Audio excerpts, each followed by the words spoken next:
Disclaimer: the content presented in this show is intended for entertainment purposes only. All opinions expressed are those of the host and do not necessarily reflect the views or opinions of any individuals or organizations mentioned. Statements made about public figures or entities are based on publicly available information and are not intended to harm or defame any person or business. This show relies on fair use of social media posts, which are presented in good faith for the purpose of commentary and criticism. Viewers and listeners are advised to form their own opinions. Welcome to Circle Back, episode number 11, right here on Circles Off, part of the Hammer Betting Network, and presented by Pinnacle. This is the show where we review the week that was in gambling Twitter, and we react to a lot of those tweets that are out there. Now, it's probably unusual for those of you watching to see me here solo in studio. I will be joined by Kirk Evans, Jeff Feinberg a little bit later on, but the first topic today directly impacts me, and I want to address it solo here in the studio before we get into the rest of the show. I recently participated in a sports betting masterclass. There was a teaser video that went out earlier this week. It was met with a lot of feedback, so I want to get into that a little bit. I want to take a few minutes to address some of the criticism that I've received recently about my involvement in this sports betting masterclass. I've seen the tweets, I've seen the comments, the DMs. I think some of them are fair, some of them are unfair, and some of them are outright absurd. And rather than ignoring it, I feel it's important to provide context and explain my perspective to clear up some of these misconceptions. So this is something I anticipated. Frankly, it's a conversation worth having because it touches on some broader issues in the sports betting space. First off, let me clarify how I got involved in this project. Masterclass reached out to me to be a consultant, and my initial role wasn't to be on camera.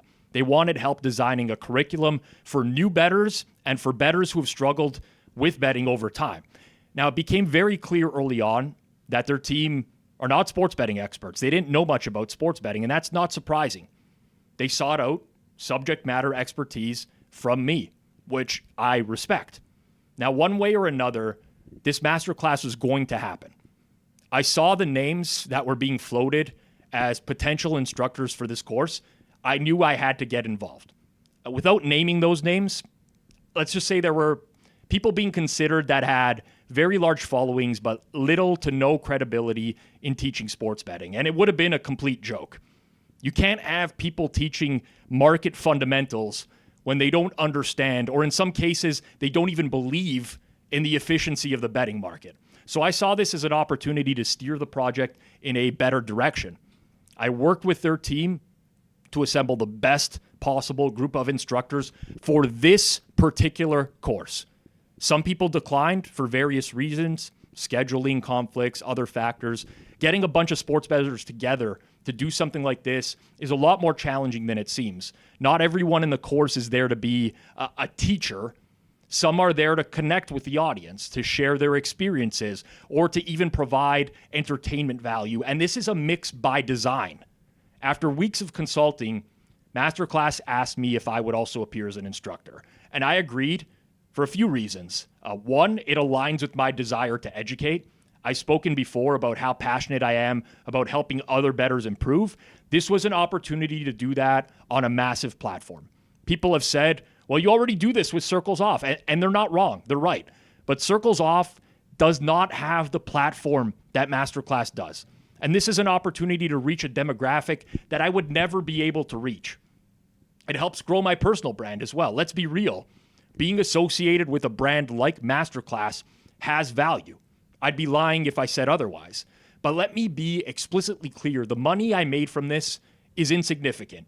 I don't get a percentage of sales. My participation wasn't driven by financial gain. It was driven by the opportunity to shape the course into something meaningful. And a lot of the backlash stems from this promo trailer. I get it. The trailer's flashy. It's dramatic. It's not the way I would have marketed the course. But trailers are meant to grab attention. That's what they do. It's thoughtful. It's targeted towards its intended audience, which is mainly beginners or casual bettors. The final product is very different. It's structured. It's an entry-level course designed for 98% of bettors, not the sharpest 1% to 2% who dominate gambling Twitter. If you've already consumed my educational content or you follow my podcast, this isn't for you, and that's okay. It wasn't designed for you. Now, let me address some specific criticisms. Why not do this for free if you care about education? It's a fair question. Honestly, I didn't even think about it at the time. Masterclass presented me with a contract. I agreed without negotiating. Let's not ignore the reality. I don't have the resources to produce a course of this quality or this reach on my own. If you pushed hard at me on this, I can't give you a great answer. Other than that, I just accepted things for what they were. You're pushing people towards sports betting, which is dangerous. Another criticism. I understand this concern. Sports betting can be risky. Many people will lose money. But I believe education is critical in reducing harm. This course doesn't glorify betting. It provides tools and a framework to help people bet more responsibly. People are already betting. The goal is to educate them so that they can approach it in a more responsible way and avoid common pitfalls. The content isn't worth anything, some people say. This entire notion is insane to me. During COVID, I wanted to relearn Python, a programming language. I took computer science in university. I never actually applied those skills for over a decade. So I needed a refresher. You know what I did? I paid for an online course to do so. I'm sure there were free resources available on YouTube, potentially even free courses. As a consumer, I made the decision to buy that class because I knew it would be focused and tightly packaged. This one cracks me up. It really does. If I had found this course 15 years ago, I would have saved tens of thousands of dollars. Everything in this course can be found online for free, sure. But the same is true for a resource like The Logic of Sports Betting, a great book that I often recommend to new bettors. All the concepts in that book can be found for free online, but nobody calls it a scam. Also, we exist in a time where companies spend millions of dollars investing in SEO. Google can be your friend, but in the sports betting space, it's just as likely to be your enemy. The beginner or casual sports bettor has zero idea how to separate what is real from what is not. If you're a nuanced bettor, be honest with yourself. If you're a lifetime winner and you understand sports betting markets, Google a few sports betting topics today and look at how many of the top ranking results are complete bullshit, written purely to rank highly in search engines. You're just doing this for fame and recognition. I mean, I knew I'd get flack for participating, especially because of who else is involved in the project. If being in this course makes people think less of me, so be it. My intent was to create something useful for new and struggling bettors. Plain and simple. People are roasting friends of mine, Nick Costos and Joe Fortenbaugh, for being part of this. Here's the thing. They don't portray themselves as sharps in the course itself, nor are they trying to be. They are trying to connect with everyday bettors. Without them, the course would have been worse. I firmly believe that. Gambling Twitter is this echo chamber. The sharp side of Twitter makes up such a tiny fraction of the betting market. Most bettors don't know what closing line value is, let alone how to approach betting strategically. This course is for them. It's not for pro bettors. This course is intentionally designed for beginners. It's not Gary Kasparov teaching chess to other grandmasters or Steph Curry refining your jump shot to other NBA shooters. It's foundational. That's where the value lies. This crypto rug pull comparison might have been the dumbest thing I've ever read on this website. Comparing this course to a crypto rug pull is absurd. Even in an instance where this was a fraud, which let me clearly state it is not a fraud, the consumer would lose, $8 a month in subscriptions? It should also be noted, I'm not a spokesperson for Masterclass, but if they didn't get any value out of that $8, there's literally hundreds of other courses that are available where one could potentially find value. Quite literally, the dumbest comparison I've ever seen. The content is there, it's valuable for its audience, and nobody is being misled. I also want to address Spanky's tweet. While I didn't like what he said, I don't think his comments were directed at me personally. He's a friend.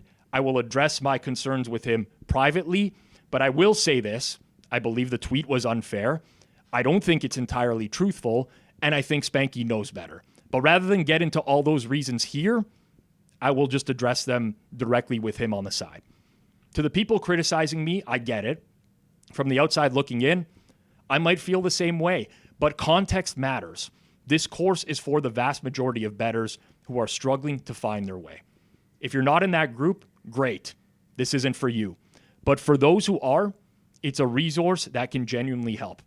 When people say, this is all so basic, it's like yelling at Gordon Ramsay for teaching beginner-level cooking, or Tony Hawk for teaching someone what an ollie is.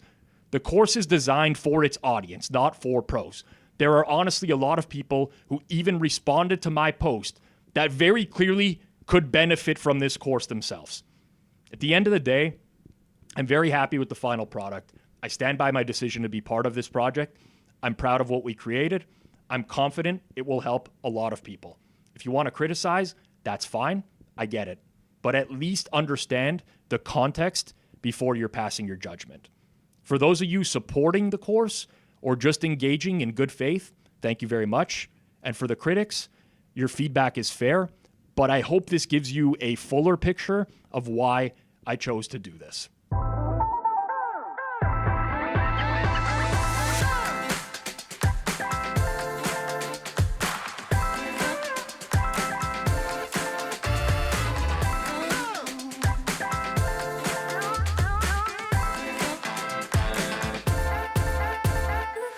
I'm now joined in studio by Kirk Evans, Jeff Feinberg, the producer, Jacob, the giant Gramenia, behind the glass there. Said my piece on Masterclass. I'm interested in getting your guys' perspective. I wanted to address it because there were so many things I didn't like that were being said, which everyone's entitled to their opinion. I think people really stretch the truth a lot. I actually don't even know why. Some people were not even, I don't even know why they were mad. They're just like, you fucking sellout, you this and that. Like, whatever. Each their own. Just curious, and I want you to speak your mind. Like, if you have had a negative reaction to me putting out a masterclass, I want to know. I'll start with you, Kirk. What were your first thoughts? Yeah, I think I would talk shit even about you if I deemed it necessary. Honestly, I didn't have that hot of a take on masterclass. I really thought that, like, you knew when you did it, people on Twitter were going to be mad about it. Mm-hmm. And I thought there were a couple things, like in the teaser, there was mention of like Celtics 12-1, but you could pick off a 16-1. Yeah, bad example. That's a pretty bad example. But also a lot of the criticisms were like, all this information's public, like you could find it for free, blah, blah, blah. Like, I think people really, when they're in it and are winning gamblers, they don't realize it's hard to find strategies to win and to know what is legit. So Masterclass makes sense. There's a lot of reach. I didn't have that strong of a take on it. All right. I figured you would be the one that would have really roasted. Like, I was expecting, Kanish posted, "Is this a parody?" which I laughed at, which I got him back this week, by the way, because I found a video of him saying, like, Travis Hunter cannot win the Heisman from Hit the Books, and I posted, "Is this a parody?" as well. So it came full circle. But Jeff, I don't know, thoughts on your end? I think I see it, or I have a bit of a different perspective. You knew this was happening. I knew it was happening, not only because you told me, but because you bailed on coming to a trip to Montreal for the President's Cup because of a scheduling conflict. Mm-hmm. So I sort of had some background on that, and then even remember speaking to you on the golf course this summer about it. Like, not that you were hesitant to do it, because you saw it as like a great opportunity to get some extra reach outside of the Twitter sphere that is yelling at you. But you knew there would be blowback. Like, I remember talking to you about it in the summer. You knew this wasn't going to, like, land softly on the internet. Yeah. Even before. There was a lot of, like, massaging of it. And my only take on it, like, I guarantee you if there's one, like, there's one on barbecuing or there's one on making cocktails and bartending, someone's getting yelled at. Yep. Like, the master barbecuer is getting yelled at by people on the internet telling him how bad he put on the seasoning. Yep. And whoever's making that old-fashioned as a bartender masterclass is getting yelled at for how he did something. So, there's just so few opportunities to really, like, grow reach in gambling. Mm-hmm. And that's why there's so much emphasis on, like, some of the ESPN content and the ESPN bet stuff because of the reach that ESPN has, and those people have a platform that really no one else in the space has. Yeah. That there's also a lot of jealousy because there aren't many opportunities to do that in gambling Twitter. You were selected to be one of those people. None of your peers would have said no. I don't think so either. And like a lot of people, listen, we'll move on to another topic in a second here, but the big thing for me is that I do make my living off of betting sports. Like people don't understand. They're like, oh yeah, Pizzola has to run a content company or whatever. I'm not paying myself anything out of Betstamp. I don't pay myself anything out of the Hammer right now. And to me, I've always been able to sustain things via betting. But to me, there's also big time prime opportunity in this space, especially for someone like myself who's already built up a following. Listen, not a huge following, but I do have some reach. And that leads me into our next topic. Like you look at this week, OddsJam was acquired by Gambling.com Group. They paid $80 million upfront for OddsJam, plus up to another $80 million in incentives for performance that's coming up over the next year as well. You had this. You had Book It Sports, who reached a exclusive partnership with Prize Picks. Prize Picks is already their partner, but now it's exclusive. It's a multi-year deal that extends through 2027. There's a lot of money to be made outside of purely betting in the sports betting space. And I mean, like this to me is the OddsJam was the first thing that I saw this week, right? And there's this common consensus amongst the sharp gambling Twitter community of like, if you have an edge in sports betting, just bet it. Just bet your edge. Just do that, right? And anything else is frowned upon. I am going to guarantee you that Alex Monahan made a shitload more money off of starting a company in the betting space. He is a sharp bettor himself with a top-down approach, could have been betting all this stuff himself forever. He's not going to make anywhere close to what he's made off this sale of OddsJam. So to me, like these things get conflated a lot of times. And I think people's motivations are often questioned in the space by other people who are used to doing it in one specific way. There's not one specific way to do sports betting. No, I totally agree. So I think Monahan is a really good example of someone who really frustrates me. Yeah. But also, like, talk your shit. He'd be fucking laughing in your face right now, Kurt. Absolutely. But I never criticized him for doing OddsJam. Like, obviously, he was kind of first on the scene. And I would say that a lot of the criticism of, like, I think you're kind of conflating two things. I don't think any sensible person would say that Monahan, maybe at the start of OddsJam, but obviously now, made a mistake by starting it and building this company. Like, I think for a while we've known that he would have made more money off OddsJam than betting his own stuff versus the tout that actually does win but bets $50 and sells his plays and makes like $2,000 a month. Those things. Sure, but when OddsJam first came on the scene, like when they were still really, and I know this because we had a competitor in Betstamp. Now, one of the differences is how far you're willing to push the envelope, right? Like I am not a John Heilslop or Alex Monahan personality where I'm going to record a video every day and like, you got to bet this. And it's just not in my nature. That's not what I want to do. But from a business strategy, it's huge. But they were getting like a shit ton of pushback in the early going about, well, if this is so good, why don't you guys just bet it yourself? Like that was the pushback. Yeah, I think that's fair. And obviously Monahan like comes out on top in this argument. The real thing that pisses me off about Monahan is he talks about line movement like it comes from like a godly source. He's like, oh, like you don't want to be an originator, just follow the line movement. But like he never acknowledges that those line movements come from originators. Yeah. So that annoys me. And I find when I interact with him on Twitter, he actually knows like kind of a shockingly small amount about gambling for being a literal 100 millionaire in the gambling space. But again, how can I talk shit? The guy made 80 mil plus. Good for you. Yeah, I don't know what percentage he owns of OddsJam, but he did fairly well for himself. Yeah, he wins. He wins. There's just no doubt about it. Yeah, I mean, I have never felt the problem of someone smart enough to make good money betting being smart enough to like start a company. So that's never been an issue on my end. Full marks, man, to Monahan. Anyone like it's. Anytime you get to pull that off, like you said, take your bow. My question would be just in the like macro view of these purchases. Now, we saw a lot of them during like the height of regulation Yep. and COVID. Yep. And we know all those deals, like no one got even close to a return on their investment.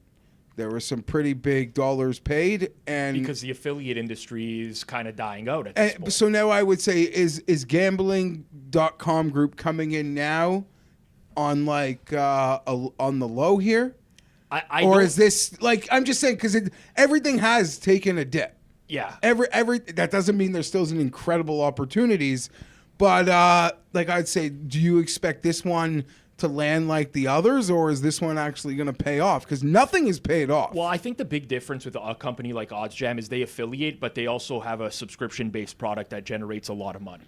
So I think there's like a fallback there where people think, well, okay, if the affiliate, money dies off and sportsbooks cut their affiliate programs, at least there's like this secondary money-making revenue generator within the company itself. I don't know if it's a good deal or not. I think it's a fair deal based off of the financials that I saw for acquisition. But I mean, listen, there's inherent risk in acquiring these companies if you start to get like consolidation in the betting space. Well, that's what I was going to say. I don't know OddsJam's financials, so it's hard for me to say if it was a good deal or not. But the problem with OddsJam for me is it's a company that cannibalizes itself. The more users it has, the worse the product is, because more people are looking for these odds discrepancies. And also, as a company, you're relying on these books having these discrepancies. So like already we're seeing pretty much every book other than FanDuel and DraftKings becoming Collude? not even colluding, just kind of withering away. Yeah. So it's, in 5 years, OddsJam could be just like edgeless. So I don't know. It's an interesting question. 80 million is a lot of money, but I don't know how much they're generating on subscriptions. But it's not a business model I'd really want to be at. I'm sure that there might be an example that I'm not thinking of, but like, has there been a private equity win in the like gambling content space yet? I guess Portnoy buying back Barstool from Penn was Okay. a huge I don't win. know if that counts. That huge But the win. thing about OddsJam is But not- I feel like that's its own Yeah. monster. But And it was even like because the Penn, it's original because Penn Penn was a took failure. like such a Yeah. like a huge loss. So I'm still waiting for the first like clear win out of one of these acquisitions, not from the seller. Buddy, laugh it up, level up, Yep. level up. Completely agree with Yeah, you. the only thing I'd say about OddsJam... Like Monahan gets to level up in life, and that's sounds fucking fun. Absolutely. The thing about OddsJam is I wouldn't say it's a content company. I would say it's a software company. It is. So it's like software. it's a bit different than I would say the It's a sales combo you're of both. They talking do really about. good marketing. Yeah. They do a good job marketing, but it's a tech company. It's no different than what I would consider Betstamp to be a tech company. Agreed. The values in the software itself, there's a big marketing engine behind it, and that pushes it even further. And that like look at Book It, right? Book It is not a software company. No. They were at the beginning. Book It had an app, which I still never understood the premise of what they were trying to build. And credit to them, they pivoted away from that a while ago and said, fuck this app, which, again, I don't even really know what it was for. People posting pics, like trying to build. It just didn't work. But they now secure a deal with Prize Picks, and this is pure content play. Like they have pivoted to, and I mean, I really like the premise of Book. I know a lot of people in the Sharp community always come after me, and they're like, "Oh, like how can you say that?" Or what? I like the premise of Book It. Guys and girls, younger, being like filming content in a house together, going to sporting events, filming content together, betting for the enjoyment of betting. Now, I will say, there's a couple people within the brand, I'm not going to name names, that drive me up the fucking wall because they think they're like Billy Walters of sports betting and they're super sharp, when I think from the outside looking in, the sharper people in the industry can realize that they're not. But this is like, they found a partner that really works for what they're building.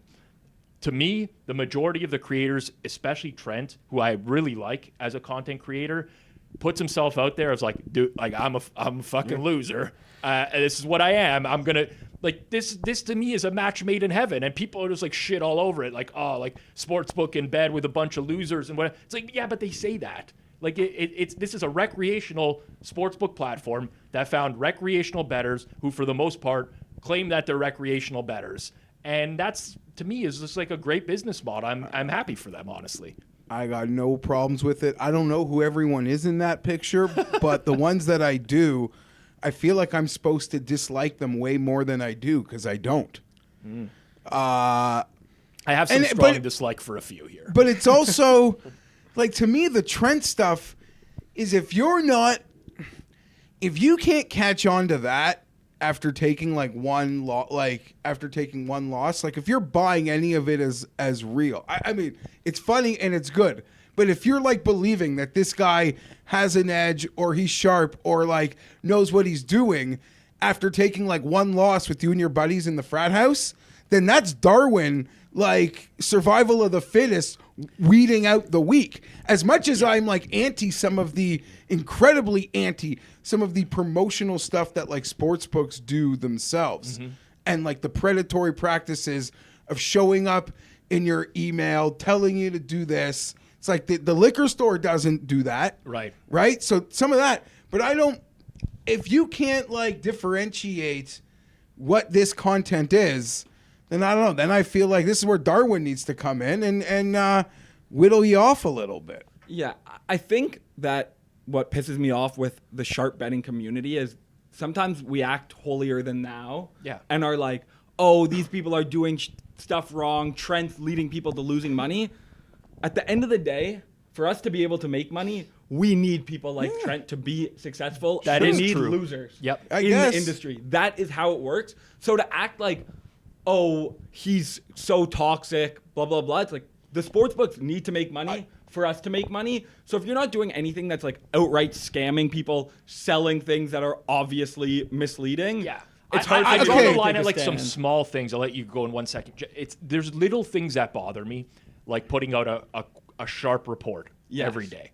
Right? It's like you don't need to lean in. People are not watching you because they at least I don't think so. They probably know their demographics better than me. I don't know people who are really I think a lot of the people who are betting a lot, like people will literally bet Trent's picks. Again, this what they've done really well is okay. The sense of community. That's okay. Right? And like ride or die with me, and some people know what's going to happen. Yes. And this might be like a gross thing to say to the people who watch this, but maybe a lot of people who watch this like bet for their living and it is their source of income. And it's like you said, have this attitude. There's just the people that aren't betting for their living. Get ready. I'm going to say it. Not every bet needs to be plus EV. It just doesn't. Agreed. I'm sorry for you and what you do. It absolutely does. But even for even these my guys, bets are not all plus sure, EV, Jeff. But for Trent, like it is. I have no problems with it. It is very much like you mentioned Barstool before. It is very much like Big Cat and Dave. They do pick shows. Yeah. They acknowledge they're getting fucking worked. They're getting worked. Yeah. Like 8 minutes into Saturday, instant regrets. Yes.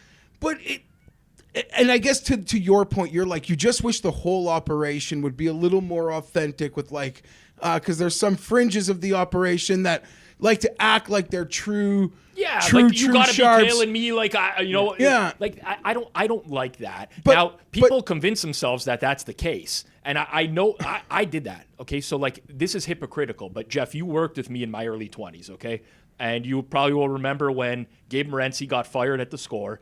I got fucking launched in one day. I showed up to work. They're like, "You're going on TV on what was it? Game On, whatever it was today." Yeah, and you're giving out picks. And I'm like, all right. And within like 2 months, even though like I convinced myself that I was like this elite bettor I was on a hot streak when I started this show. People are messaging me on this. I see people at Woodbine, Fallsview Casino, like, oh, Pizzola, I'm fucking tailing your picks. I'm making a killing. And it got to my head. And I understand that, and I get it. In hindsight, it's very embarrassing because I had zero edge. But I convinced myself that I did, and eventually I learned that I didn't when I lost enough money. But that's what I don't love about. I think you could just be authentic. Just don't mislead. Just don't mislead. That's it. Right? Yeah, I like you said, you laid it out. I have no issues with the operation of casual fans. Yeah. Or sorry, hardcore sports fans betting like.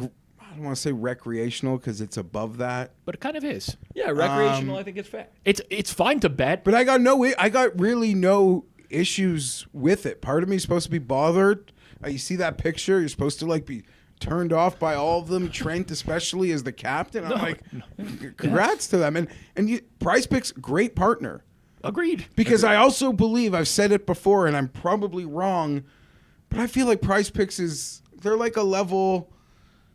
I just feel like it's more of a game. It is, but listen, I will say this. Listen, I'm not going to slander Prize Picks. I only had one conversation with Prize Picks about sponsorship for a Hammer program like a year and a half ago. They're very clear in what they want. And this is a brand that fits really well for them. Yeah. Social media platforms constantly tweeting out pictures of the platform and the app, people that are betting. You're going to drive engagement with their product. I get it. It's a match made in heaven for all of them. I just think that you just be upfront about that, right? Like at the end of the day, someone like me, I can't really even make bets at Prize Picks, not because of like I know I would just top down approach Prize Picks and find edges. And that's not who they want, so I completely get it. But also, even from Go with your fresh account, your limits aren't even that high there. That's what it's a rec product. That's what It's fine. I'll be I will promote rec products because there's like people. How can you possibly promote this sportsbook? They're going to limit but they're very like clear and upfront with who they're looking for as a player. And listen, you might have an issue with regulation in the space, and sportsbooks should have to take these types of limits or whatever. But this is. I'm just living in reality here. I'm rooted in reality, not this fucking fake la la land of every sportsbook on the planet wants to be like Pinnacle or like Circa. It's just not like that. That's just not reality. And the vast majority of people, if you ask them their goals as a bettor, you ask me, it's to make money. And if I wasn't, I could pretty easily just cut off betting because I would consider it a time suck or a waste. But for a lot of people, it's just to enhance the betting, like enhance their entertainment experience. And that is totally fine. Agreed. For a lot of people, it is I'm pretty boring. There's not much I care about, but there are very few things I care about, and those things I care about like way too much, which is its own thing. All is that, that's just to say all the bets don't have to be plus EV. And betting is a hobby, and it's okay. Hobbies are okay to be expensive. Yeah, I'm with you. Like a good hobby is expensive. Agreed. Moving it on. ESPN PR tweeted, ESPN sports betting analyst Erin Kate Dolan continues her impressive win rate of NFL best bets. Check out Dolan's next analysis with a time of the show. And there's a graphic accompanying it. ESPN Bet Live, NFL Best Bets, Erin Dolan, 84, 38, and 1, plus 38.9 units all time since joining ESPN in December 2021. 29 and 10 since the start of the 2023-24 NFL playoffs. 23 and 9 during this NFL regular season. I'm not in love with this. I would love to be a fly on the wall of how this came to be, like who put it together. Because I will say my initial reaction was like a lot of people give out picks. Yeah. Maybe she just ran insanely hot. But then I did the math on it. As did Plus EV Analytics did the math on this one as well. And it's just so egregious that it's certainly not true. So yeah, I just kind of want to know like how was there just a guy in the back who was like, all right, I'm deciding this is the record, or was it they scrolled through her picks and didn't include a lot of them? I'm just curious as to how it happened because it's pretty egregious. It gives like early Action Network Rovellian vibes. Yeah, I love when you say Rovellian. I love that. So well, much. It's like a nomenclature. Yeah. It's not just like a human. Yeah, absolutely. So you have to, pay it that respect. Yeah. Where you could instantly, like, okay, you get the concept. You're trying to show off the record. That she knows what she's talking about. She's fine. She's not like bad at the job. But the way you portray it and the terminology and how you go about it just shows like it's there's a lot of like self-owning from like not her, but like the department. Yes. Where it's like the people behind, even like there's a producer Yeah. who passed this information on to Chiron and like said like, we want this, highlight it. don't want to bang on some kid who like made the graphic, but it's the info chain from the producer of the show to be like, we want this graphic promoting Erin in this way, but then it comes off, it ends up being a little more embarrassing than more embarrassing certainly than they intended when it was supposed to be a promotion. Well, so the math that was done was she would be in a 99.98th percentile of bettors if she was flipping a coin. Now, Plus EV Analytics, he's assuming that she's a coin flipper of a bettor. Some may argue that she's not. It's not fair. She almost certainly is. But where is, because listen, the operation has its flaws, and like I mentioned in one of my bits on the Masterclass, like the ESPN bet stuff, it's like people are foaming at the mouth, right? It's almost like we saw Fats get on them last week because he just was so wanted to bash him so bad. Yeah. He like misread the thought, like it just didn't come through properly. And ESPN, but there are people there. Like, I'm just going to call it a friend who I know knows what he's talking about there. Like, where's Fortenbaugh? Yep. Who was also, ironically, part of the Masterclass, Not as a master, by the way, just as providing color to situations. But where is, like, someone like that to be like, guys, this doesn't do what you want it, what you think it's doing. This is actually not the look we want. If we want to do something like this, we need to do it this way. At the time of this recording, that tweet had 2.7 million views or impressions. I went through an insane amount of the comments on this tweet and the quote tweets. And I'm not exaggerating when they were 95% plus negative. There was one thing that really stood out to me, which I think is completely fair, which is, okay, where is she betting these? Is she betting these?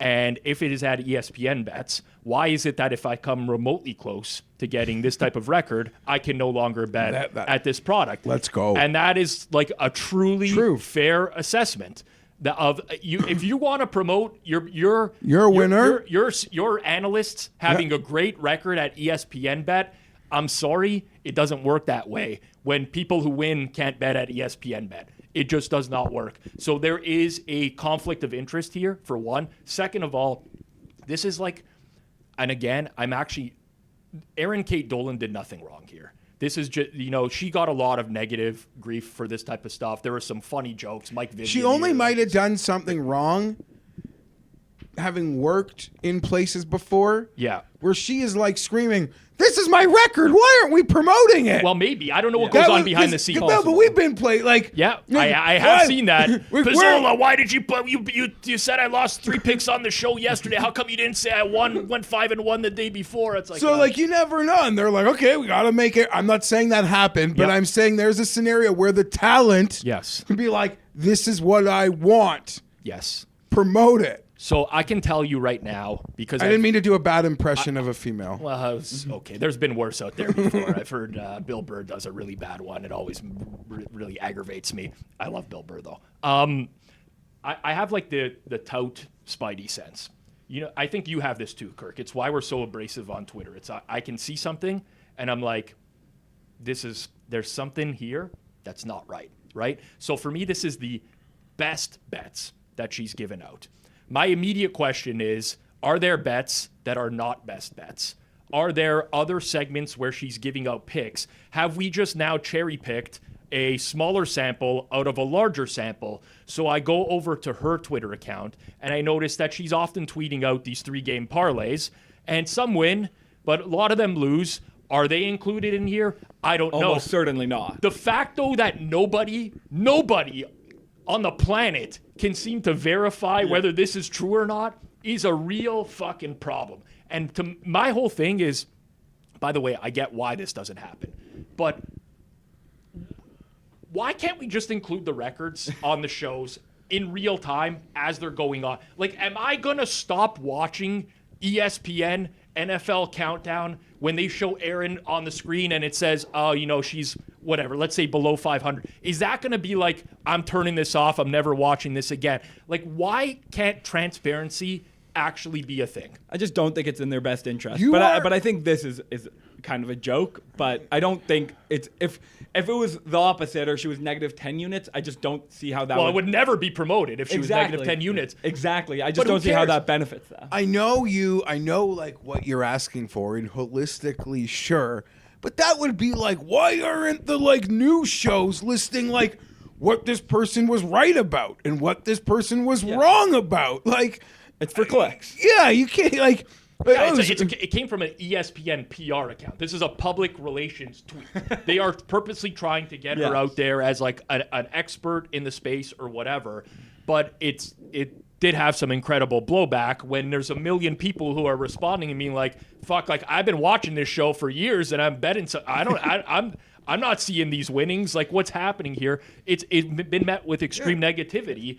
As it should have. I'm just saying, you like what you're asking for is just so unrealistic. But basically, why is it? It is unrealistic. It would be like asking these like the opinion hosts on CNN to be like, I was right about this person. Like I was right about what should have happened with this issue. I was wrong about this issue. Right. I was right about that. Like they're not gonna. It's like you just say what you gotta say about the game, and it's for. Yeah, but this is easy. That's different. Like there's right and wrong. There's right and wrong in sports betting. It's in the result. Did it win? Did it lose? Period. They just don't want to expose their hosts. Well, I it's just not get in their that. self-interest. But is it exposing them? No, because That's you're my- right. Because to your point, and Nobody- we've already brought it up, Big Cat will literally be like, I'm down 35 units on college football this year. And I don't think anyone is turning, if you're listening or watching that, I don't think you're turning it off after he says that. But they present these segments and Erin Dolan as like experts. Big Cat would never present himself as an expert. That's the part of the problem. It just is a bad look if they're down a lot. No, that's a good I point. agree with you in like theory, it would be the best thing to do, but it's just I agree, it's never gonna happen. Like, sure, there should be a place where you can see every single bet that she's made since joining ESPN. The end in December 2021. Yeah, but like it could have just been on screen on a weekly basis. You know what it could you be need. underneath her name tag when it comes up on screen. Okay. Well, someone needs to go into a diner and put on his cape.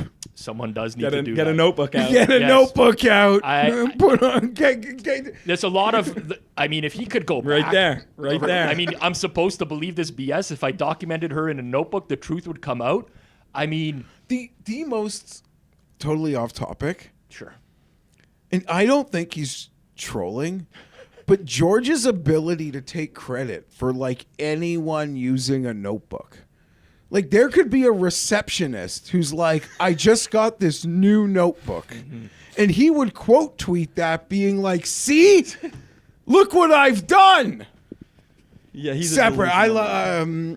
That was Yes. That was separate. I'm surprised none of you have mentioned the middle portion here. Since the start of the 23-24 NFL playoffs, Yeah, that's a pretty. That is so. That's a pretty cherry-picked segment. Yeah, that's an arbitrary endpoint. Well, it doesn't matter if it's an arbitrary endpoint if she's 84-38-1 all time. Also, like So clearly she went 6-1 in last year's postseason, boys. Yeah. there you go. which I is think how it would have, works. which I think would have worked better for this tweet, saying 6-1 in last year's playoffs. Since the playoffs are No, but it starting reduces soon. the sample. Exactly. It reduces the sample. That's the problem. just- There's a million but in things wrong. conjunction with the Who rest cares? of this, I think It's it a would free make agent. sense You know to what? have all that. Just because, like, having a bit of background in media, I really am just curious about the origin story of this.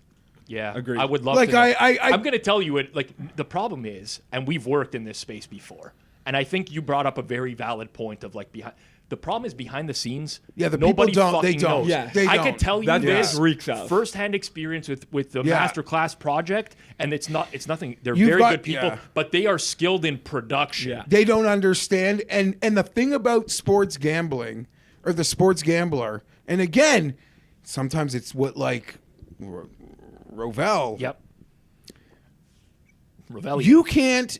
You talking to a sports gambler, they can tell by your terminology or how you phrase things in a matter of sentences whether like they want, whether you can hang, whether they're going to stay here, or whether they know you're just a total fraud who's got no clue. And you can misspeak on something, but you'll make it up in the next sentence.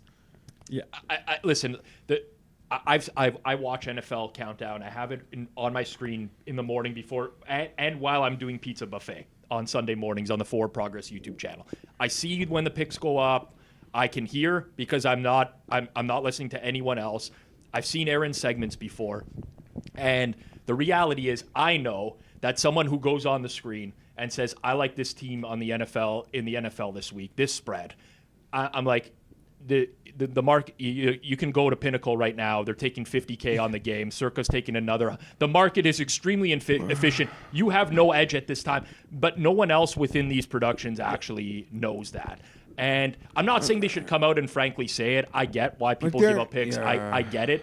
But It's Sunday morning. People want I'm the not- milk. Yes. People Yes. just want the milk. But then don't do this. yes.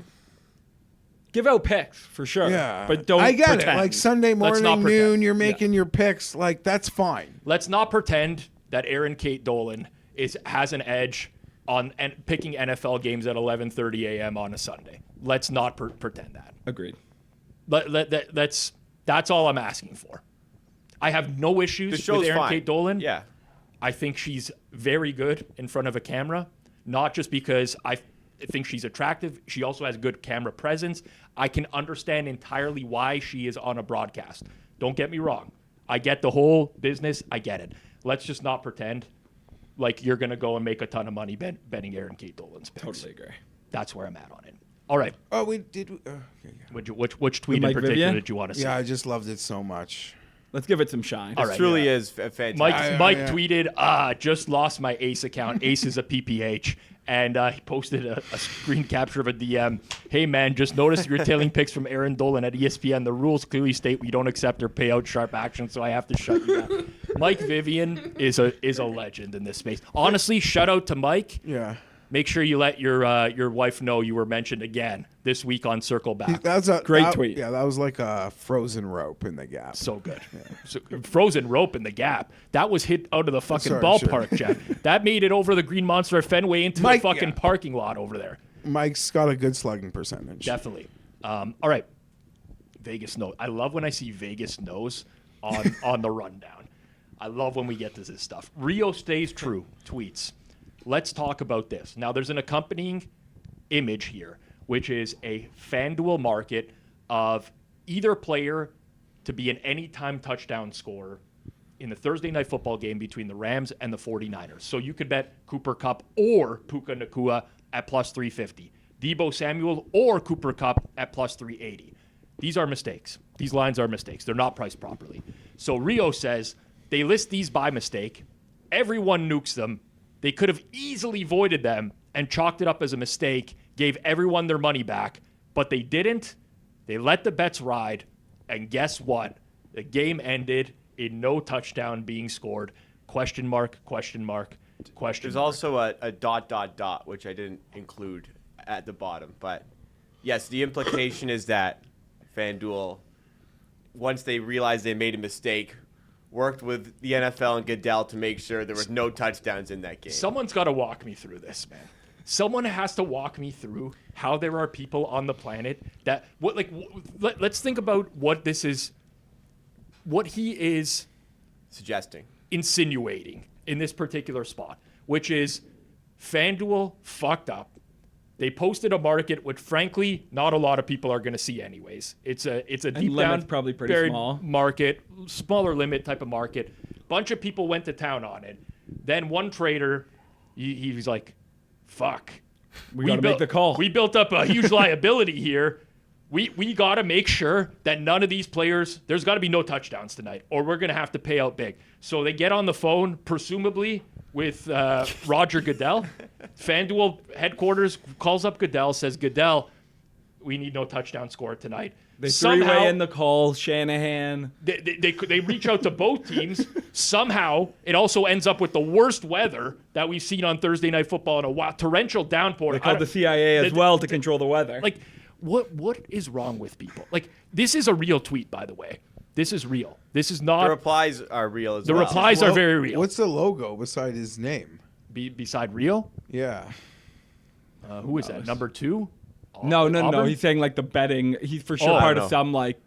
Oh, he's got the check mark, and then what? I don't know what that. I'll look it up. Yeah, You guys, I'll look I it don't up know while what that you're talking. logo is in particular. I have an issue. I have a small issue with it, but that guy's an idiot. Yeah, I will. Well, yeah. It's just But you bet it. You bet bet it. as you should have. it's It's offered at a very bad price. Take your shot, sure, but like don't fucking complain afterwards that the bets should have been voided when you took your shot. So this logo was WOP Sports. of course it is. WHOP. They're the number one 25 way for sport creators to make a living online is what it says. $25 a month for the Discord.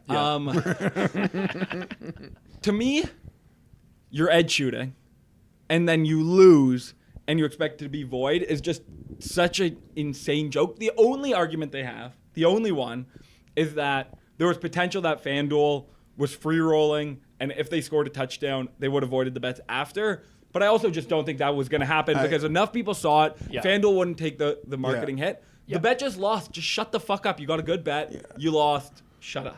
I'm naive enough to think that they that it was an innocent mistake and they weren't trying to free roll a bet with all of those players. Absolutely agree. It's harder to get away with that nowadays, especially when you're FanDuel, because the amount of visibility that they would have drawn had they voided that after the game. After this is someone what I won. wanted to bring up. So in the original tweet, it says they could have easily voided them.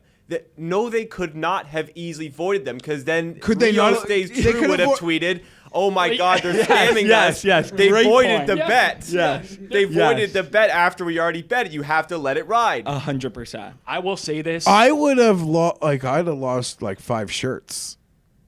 if you had known about this Yeah, beforehand. yeah. If I was supposed. Yeah, people take their I shot. would- I would- and I it's a would've great lost shot a lot to of money take. too if I saw this. And yeah, But this is the right point, Dr. EV. Dr. EV says people saying these should be voided are actually insane. Totally agree. I take this bet 100 times out of 100 and live with the results. Massive EV does not mean a guaranteed win, but when books give you these opportunities, you always take them. Let's laugh about this chalk and keep killing it. Now, I will say there's a little bit more nuance to that. There actually might be a reason to not take this shot at FanDuel if you think the account is valuable. Yeah. Because I can pretty much guarantee you do this with any regulated book and they see the people who are betting heavily into this market, they're going to go and limit them because that's just what you're going to get. So you have to balance whether or not the shot is worth losing the account. For most people, it probably isn't. It probably is. Taking the shot is worth it. Absolutely. But Yeah, the type of people that are replying to this are people who can definitely take a shot and not have any repercussions. there was people replying that were like, well, no touchdown was scored. They have to void they have to right void there. every single bet. I'm sure no touchdown was. They have to void every single bet. But Mr. Limited says, while we're at it, let's get them to void all home run bets when there's no home run hit in a baseball game, or all double-double bets when nobody has a double-double. Why stop here? It's this is the boomer in me as well. I'm not, it's just, I've been betting for a long time, and this stuff frustrates me to no end because there's no reasonable winning scenario for the sportsbook in this type of situation. It's like, okay, void the bets beforehand. Everyone complains that the bets were voided. Let the bets ride. You lose. People complain that the bets should have been void. Like, what the fuck? Beforehand is actually like the only. No, but they still would have gotten killed. I actually think they would I have actually great. think it's very respectable That they didn't void didn't it. void the bets. Absolutely. Good for that they let FanDuel. them ride. They knew going into that game that they were underwater in EV. In that the sportsbook calculates their EV, they knew they were fucking underwater on that. But bet. I have no issue if that is voided before.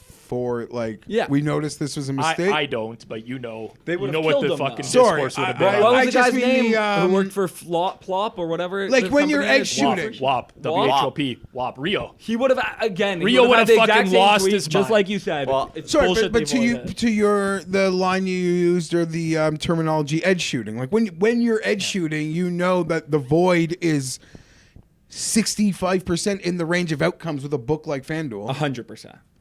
Yeah. But you still edge shoot it, as EV said, 100 out of 100 times. Yeah. Yeah. I actually think that even though there's like a lot of negative feedback to this, I actually think it's kind of a positive for the book when people see that they didn't void the bets Agreed. beforehand. Absolutely. Agreed. Nor do I think that they should. It would have been a positive Had a if touchdown. a touchdown scored. I Then know. it would have been a good luck. FanDuel, No, but they won money here, but they actually probably because lost a lot of- it's still fair to question how it would have ended. Exactly. Had a touchdown being somebody nibbled the board. That's true. That's true.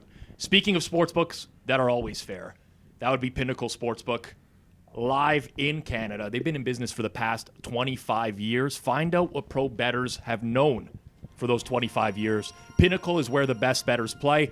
I have personally played at Pinnacle for a very long time. I will continue to play at Pinnacle probably till the end of eternity because they have very fair limits for their bettors. They don't do bullshit where they void bets or anything of that nature. They put the posted amount for every single market up front so you know what you can get down on that market, and you can get that down till the end of time. So check them out. If you're in Canada, head over to pinnacle.com/hammer. You must be 19 plus, not available in the U.S. As always, please play responsibly. All right, boys, you got to choose a table. Novig's Twitter account tweeted, you only get to pick one table. Where are you sitting? If you're listening to this instead of watching it, it's going to be a little bit more challenging because I actually don't even know who some of these people on this video, in these images are. But I'm in this one. Jeff, you're in this one at table number 8 with, it looks like, I think that's Mikey Overs. Mikey Overs, I'm pretty sure.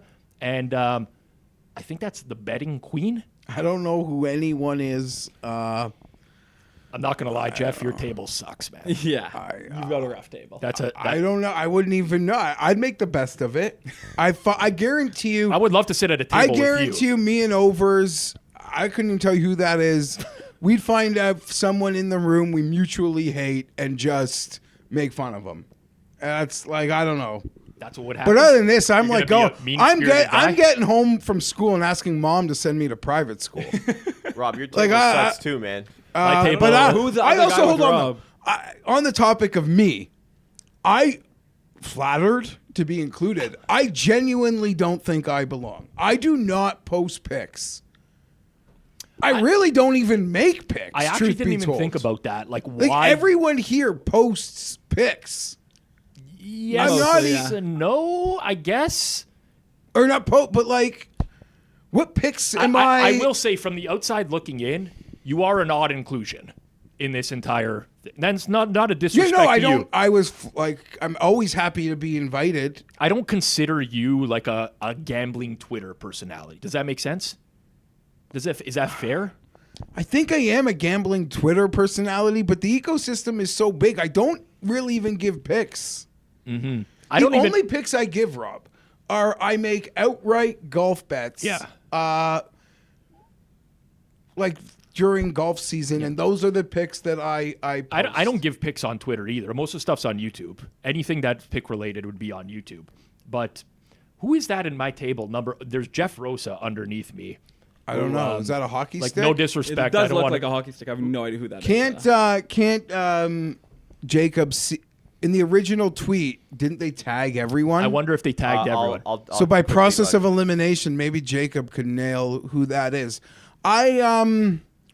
There's some tough tables here. Okay, let's start with Worst table. There's a worst table. You guys want to start with worst table or worst seat at a table? Because I'll tell you right now, at table number 7, Book It Trent has the worst seat in the house. First of all, he's in the corner of the entire room. He's often is lonesome over there, but he is with Rufus and Steve Fezzik, both of whom candidly think very highly of themselves and would be engaged. I actually went to a lunch with Rufus and Steve Fezzik and Mike Craig in Vegas. I got to tell you, I like those guys. I would never be at that table again. Never. Thank you, Fezzik, for buying the Reuben at Saginaw's at Circa. I do appreciate that. Book It Trent has not, like, he's in orbit. Monahan got shafted with that. Monahan's table. Especially with the rivalry between these two. See, Chernoff is with GRP wins and Alex Monahan. That could be really uncomfortable. Agreed. Because Chernoff doesn't like confrontation. Yeah. He just wants to keep to himself, do his thing, filter out the noise. Like, let's role play this. Okay. In real life, What on earth is George saying? Nothing. You're not good. Your Vizn record was this. It should be my opportunity, No shot. There's no way not he said yours. 100%. No way. Yeah, of 100% course. so? George is But I mean, exactly, that is. in real life, he is exactly like that. The But one thing is, wouldn't you he just genuine. even if George was yelling at me for something legitimate, Yeah. like having a bad record, yeah. I couldn't get yelled at by George or getting confronted by George without just dying inside of laughter and probably overtly. Yeah, I don't even think it would be I don't inside. even. Yes, confrontational, but it'd be so I don't know. But I think you and Chernoff are very different. I guess. Yeah, I do but not it's think you would like that. George. You I do like not think George, you would though. like that. Yes, I like George for exactly Imagine what meeting he that, is. like Alex Monahan. Imagine meeting George for the first time, and you know what he would. You just got paid out $80 million. This guy's at home in the Midwest with his mom. What the He fuck is he needs doing to borrow his mom's car. Bet Bash last year. First thing George says to me when I see him, I walk up to him like, "Hey, George, how's it going?" He's like, "Hey, what's going on with that scam you're running, Betstamp?" This is his first thing that he says to me. I'm like, "Here we go again." I'm like, "You have to explain this to me, okay? You document things in notebooks." He's like, "Yeah, all the bettors on Betstamp are all winners. Everyone's just winning better." I'm like, not true. It's definitely not true. Like, we have metrics in the background. There is some truth to people who document their picks and lose, that they might leave the platform or whatever. And honestly, I don't want to say we don't care about those people, but we built a platform for bettors. Yeah. Let's put it that way. And so I'm explaining that to him, and he's like, "Well, people can just lock in the best lines available." I'm like, "Yeah, but guess what? Now, if I want to go tail that person, I can go through their history, and I can notice that they're locking in lines from 38 different sports books, and that the record might be inflated." And he's like, "You know, Rob, it's a good point.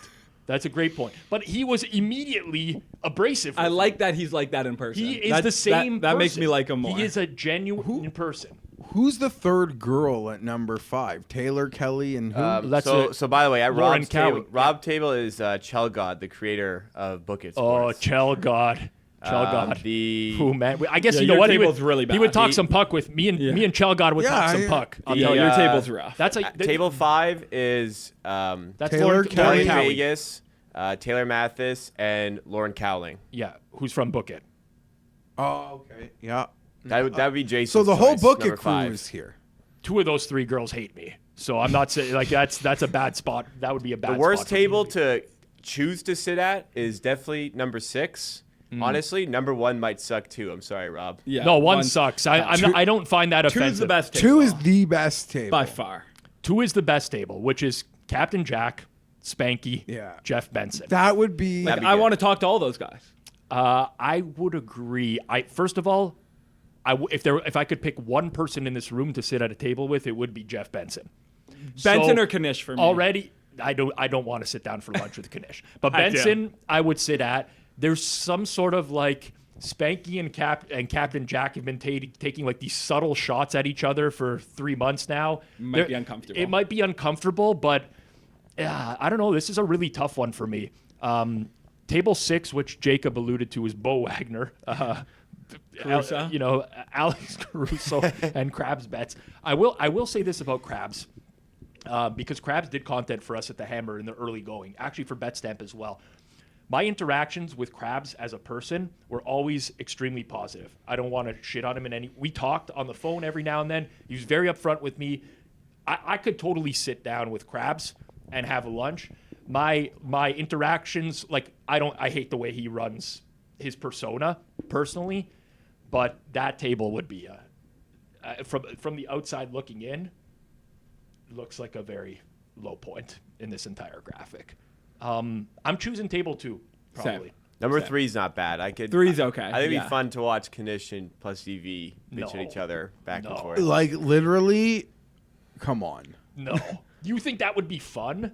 I think I they don't get mind something 3. in that. I don't mind 3. You don't mind 3? Who's the top right in 3?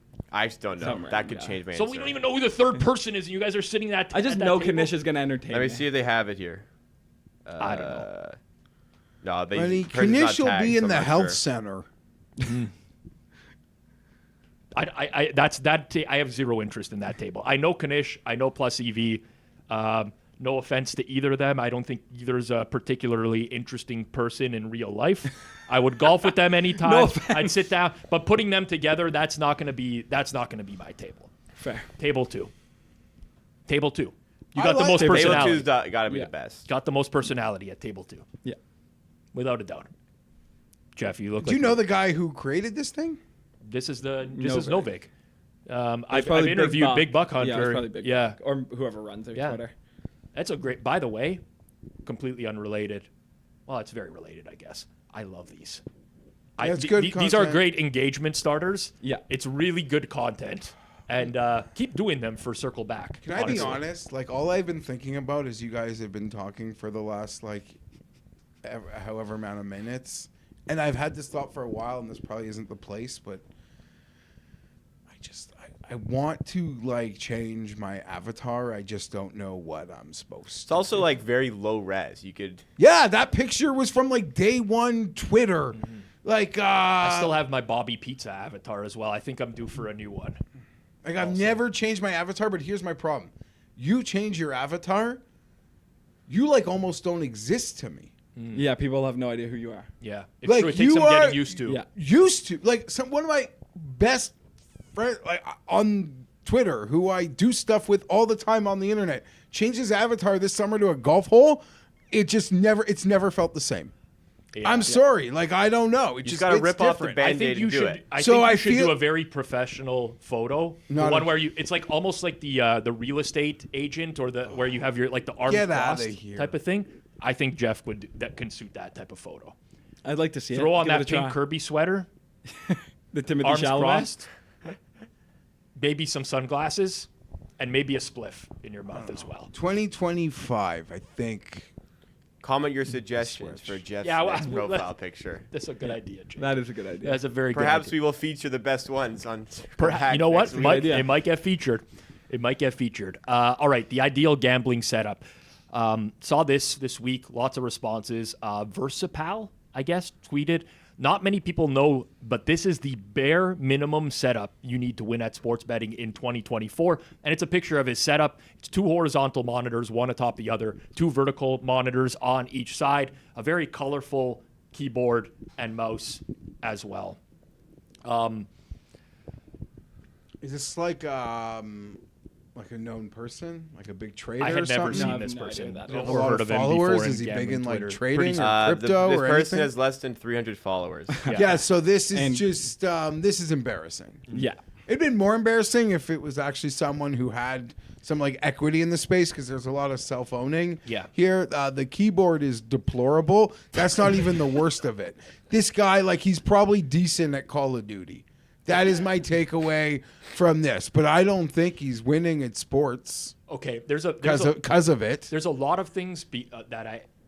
You gotta First and foremost- you gotta paint the picture for the audio listeners here. Well, when we're talking about these topics on Circle Back, and when I see these tweets that the algorithm's recommending to me and stuff, I often have to ask myself whether or not this is real, or if this is sarcasm. Agreed. And a lot of times I don't know, and I believe that this is a real. I think tweet. it's real. I really Definitely do, real. but I don't know for sure, because the reason I say that it could be sarcastic is that top monitor there Oh, because how you set up the picture? is Google Images Yeah. of an unabated odds So screen. it says So is it just trolling odd unabated? screen how to, and then just that Google image. So, like, No, okay, I hold just on. think it's He also left engagement all for his him. code up on the right side of the screen as well, which is unusual that like people can now zoom in on that and see his code. I'm not I an don't think expert it's super valuable though. programmer. He's left. So you think the Easter egg to this being like a troll is the Google image and not the other way around? That's just like a pure tell. This guy is just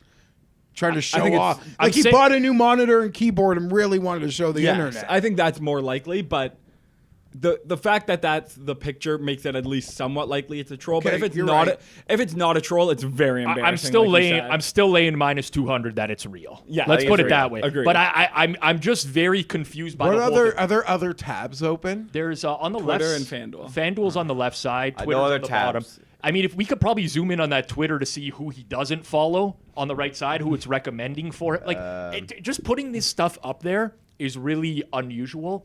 I will say though, I hate this. This is one of the criticisms I've had of Fezzik in the past before, and probably why he hates my guts now. I would just assume by the amount of subtweeting I get from his account and on the regular basis at this point.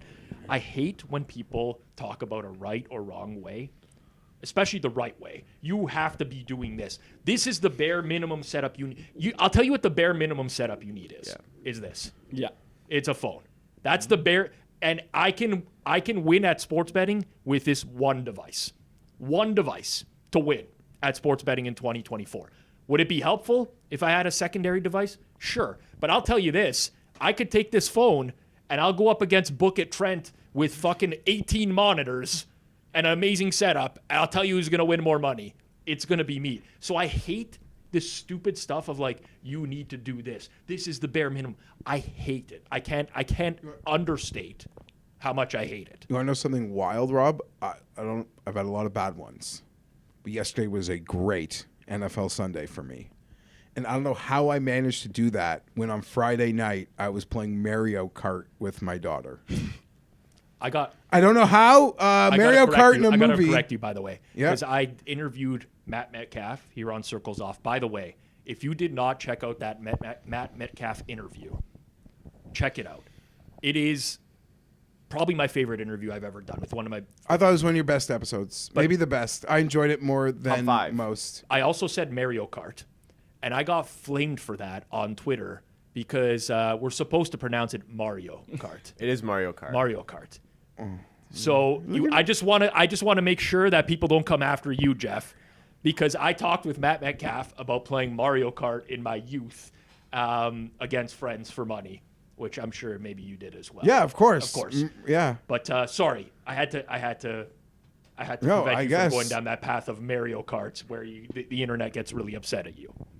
Okay, but more importantly, you can't win if you're like spending Friday night watching a movie. That too. That came up. You cannot win. I missed the Max Crosby news because I was watching Home Alone 2. It's not an exaggeration.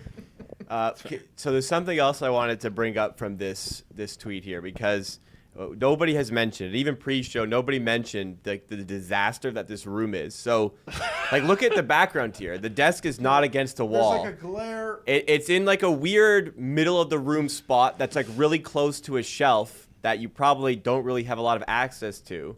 And the shelf itself is also like a few books. It's true. Like Shouldn't this be like coffee. facing like 4 TV monitors with like the games? Why is there not a TV set up on the other side of that? It's a bookshelf. That or doesn't like make any sense. Usually your desk against a wall. So I know maybe he is trolling. Well, I know the producer desk here is not against the wall, but it's so I can see the monitors. This is a you have a different goal as a producer right versus this. This is an awkward setup. You're also, I horribly gotta tell you, designed. the old pull-out keyboard drawer is so lame.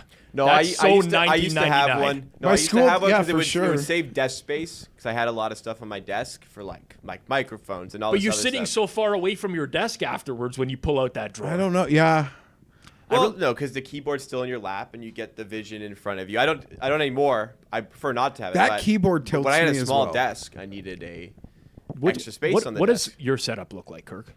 I have two like 35-inch monitors, maybe 34. Yeah. And then my laptop. So normally I'm go 5. And screens. those are one above the other. No, side. Okay, so you're all across. Yeah, across. No, I actually really do like the top-down monitor. Well, it's just a great setup. You but like I those? just- I'll tell you right I now. don't- I find have them one. mostly useless, you don't like honestly. it? I don't have one. It just looks cool. It is useless. It looks cool. yeah, It looks that's cool. The I- only I've thing tried I it ever before. have on the vertical monitor is CoinMarketCap. Crypto prices in real time is all I have. It is useless for everything Yes, else. Agreed. Well, it looks Agreed. good. I've done it before, and then I was like, oh, this just doesn't work at all, but it looks sick. For Yeah, it betting, does. it's dumb. For betting, it's really dumb. But like, I do content creation and I do produce. Yeah, for producer there. editing, this sure. would be a really good setup for me. I would For love an to have edit it. bay, sick as an setup. edit, as an It's edit bay, awesome this would be setup. great. It's an awesome setup, but like there are times where I'm working on one laptop or my phone, and it's totally enough. See, Yeah. like I'm so fascinated to see the whole room zoomed out right now. I know. My personal the floor favorite, plan. my personal favorite setup was actually Johnny's. If you remember that, Jacob, Yeah, back at yeah. Betstamp, That was where, really good. where he had like one big screen in the middle and then 4 screens on the side around it, basically all horizontal. The only problem with that setup is that his main monitor was so big, it's hard. You can't really put anything behind. So he had his TVs to the sides of him, which are too much for me. My setup at home, I got a 35-inch curved monitor, vertical on the left, and another monitor on the right. But I would like to have more on top with like an arm stand behind. Yeah. But I need the TV You directly need to be in able to front see of me. and it would So you block the can't. view. Yeah. Because I hate turning to the side, Well, but I would much rather turn to the side for a secondary monitor than I would to watch TV. You could hook up your cable box, whatever you use, to that monitor though, so you could use that. I need a big screen TV. I can't Fair. get away Okay. without a big screen. The I more can't do the Rex Byers 9 TV setup there. It's not my thing. As we've spoken about this longer, my thought that it could be a troll is increased. I think that's fair. Just putting that out there. I'm the looking quick at the hit was account no- here. I can't quite tell All right. if Well, this is fake or not. let's keep to that thought of could it be a troll or not with our next it's a great with our next one. That's how you do a segue right there. Good Kirk. segue. Learn Great learn that segue. stuff like 10 years ago. NBA G League tweets out a career high night for Bronny James. The Lakers draftee made his road debut, scoring a game high 30 points on 57% shooting. Someone quote tweeted this. I think he's appeared in this show before. Absolutely, Mr. Over-Under, yes. He says, I kindly request that FanDuel Sportsbook pays this out. It is an accompanying image of a bet slip on Bronny James to score 30-plus points in any 2024-25 regular season game. He plays $15 on it to win $1,515. And I honestly don't know. He did respond to like a lot of people are going to have the same commentary that I have. That had the same commentary in the comments, which are like, you got to be an actual idiot to think that an NBA G League game constitutes being an NBA game. But he was responding to people like this. I think this is a very real tweet. Do we have any other responses? Because I'm just Yeah. So somebody replied, "Is that an NBA game?" And then the guy replied, "NBA G League, which, by the way, I don't believe the G League actually calls their Yeah, league it's the just NBA the G It's League. just the G League. But So even if it did call it the even NBA if G it League, did, it's not not matter. an Doesn't NBA. it doesn't matter. Regular It literally doesn't 2024, matter. 2025 regular season it's- game, which it's clearly indicated in his fucking screenshot. What the hell is wrong with people nowadays? What has this industry become? I have to believe this is a troll. So somebody said, "Does the G count?" And he said it should, and he has not replied to anything else. So I'm not this sure. is good.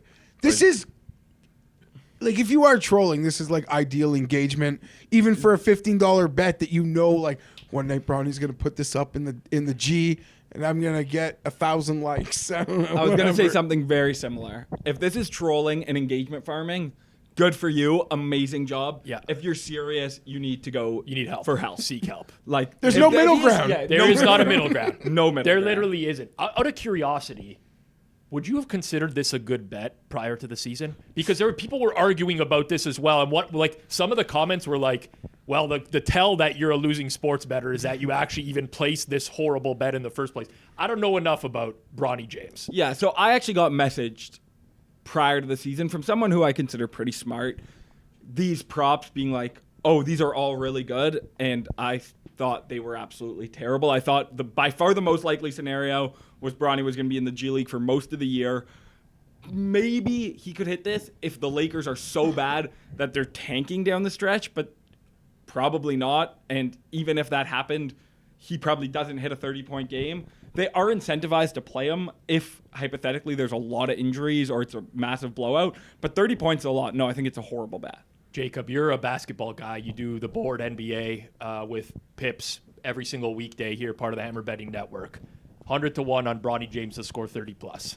Yeah, I priced it originally. So if he was to play in every game in an NBA season, I'd say like this is probably pretty good. But he's obviously not going to play in every game. So. Well, we could go back and look at the Victor Wembanyama example of last week on how to price these things. Exactly. How So- often does the worst player in the NBA get 30 points in a Listen, regular a season? lot of- That would actually not be a bad way to price it. With Versus with the respect to Wembanyama. with There you respect to these professional players who are all extremely talented, by NBA standards, a lot of scrubs get a 30-point game, and especially but later on in the Bronny's like season. below that scrub level. Fair enough. Yeah. It is so stupid to tweet this, and I Well, honestly, stupid or smart? well, it depends on the motive. Exactly. It's It all depends on about we need to get in his head. But like, imagine betting like NFL passing yards leader, and at the end of the year, you include the preseason numbers and be like, they should pay this out. This is they like. Your guy goes to the XFL and you want those included. It's that level of stupid. It So stupid. It says in the tweet NBA regular season. I couldn't be more just clear. can't believe that this screenshot exists. Well, that's a tough one. We're gonna end on, I think maybe a very divisive one here. I don't know for sure, but I think it might be. Dynasty Dorks at Dynasty Dorks on Twitter. I should say X. Honestly, I'm gonna get in the habit of saying X more. People are calling me out. It's not Twitter anymore. It's always Twitter to me. Always Twitter. Well, we call it gambling Still Twitter. for the Skydome. show. It's always Twitter. But yeah, Twitter, right. for That's sure. how it You works. know what? I'm not giving in to these people. Never. Thanks, Jeff. Fuck you. Whoever recommended When you that. say you've like anyone, you're in Miami, like you're still going to Joe Robbie Stadium. I was like, I'm off the Hard Rock, unless you're younger. Like it's just about what it was. I'm going in down to your- the Dome, not the Rogers Center. Whatever Yeah. the stadium was called in your formative years or when it was built, that's what it is just called. I do not give a shit. Pay as much money as you want to put your logo on it. Doesn't mean I have to call it by that. Thank you. I really appreciate your support on this one, Jeff. This tweet was 2 players benched their lineups to force a tie so they could make the playoffs. This is in a fantasy pool. They blocked the playoffs for another team. Thoughts? And it comes with an accompanying screenshot of 2 people leaving their lineups empty to score 0 points, end in a tie, make the fantasy playoffs. I see. Even Just if the- totally unacceptable. Even if the guy who they're keeping out of the playoffs is a healthcare CEO, this is still totally unacceptable. Yes. Like on agreed. every level, this is so unacceptable. I play less fantasy than ever, but I don't play with anyone I don't know. Because if you do this to me, I got to know where you live. So on the coldest night of the year, I go to your house. I piss on your car door. It is locked. It is frozen solid with my piss. That is how I would react to this. Yeah. It is so... No, you're all out of the league. This is just also total collusion. You cannot have collusion in a league. It doesn't matter if it's not specifically in the rules. This is an obvious no. Both teams should not be allowed in the playoffs. Okay, so here's where I'm going to go with this. It's very similar to how I feel about the sportsbook industry. Is this a very shitty thing to do by both of the managers? Absolute scumbag move, 100%. Is it genius? Yes. No, because it's No. against the rules. It's not. Yes, Well, Yes, it depends- is. It No, depends against if the it's spirit against of the league. rules. It's against the rules. Yes, it is. Okay, at the end of the day, have you guys ever been the commissioner? I for, am the commissioner Okay, you're of the my commissioner. league. So I have this kind of drove me out of fantasy football. I'm not gonna lie. I was a commissioner of a pool for a long time, and there's always people looking to circumvent the rules. To me, this is not on the managers. Okay, this is on the commissioner to step in and say no. This agreed. cannot happen in this pool. As the manager, you should be looking for loopholes, in my opinion.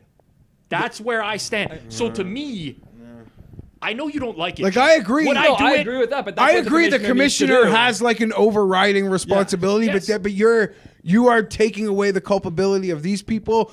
Bottom line is, in looking at this picture even further, what are we even arguing about some free roll pool? How do I know that? They play on ESPN.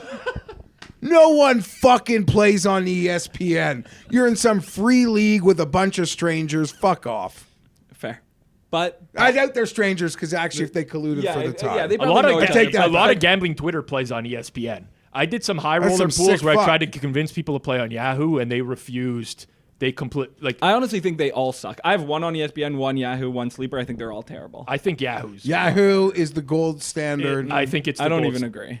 Oh, It is I think like they're all terrible. I hate fantasy Yahoo football. could be improved, but it's like it is definitive gap Yeah. like between the second best.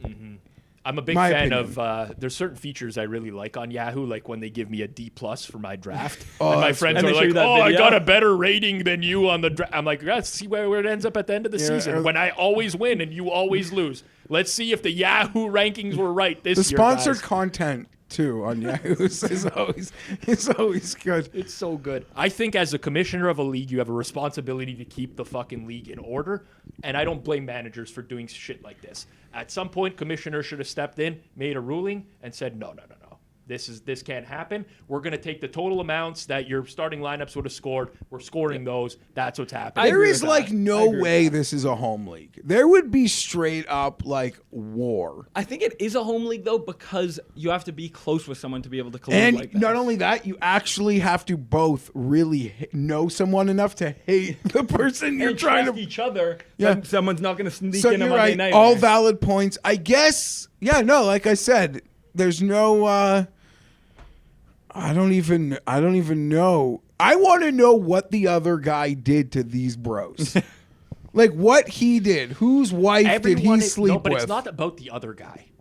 It's about just getting into the playoffs and not risking that final week. It's not. It's never about the other guy. Forfeit. It's always These guys are about gone. what benefits They'd me. both be out, and the two teams that didn't make the playoffs would be in. I honestly, That's how this would be solved. if I haven't thought about it a lot, but if I was the commissioner of this pool and this happened under my watch, You'd resign. I would probably boot them out of next year's pool. Agree. I'd be like, you're Agree. taking a. This is so. Like Relegation. I love the inventiveness. I do. I was like the first guy, and other people around the world were doing this, but in my own pools, I was the guy waking up at 3 a.m. when the waiver wires were processed and guys would go into free agency, and I was doing that for years.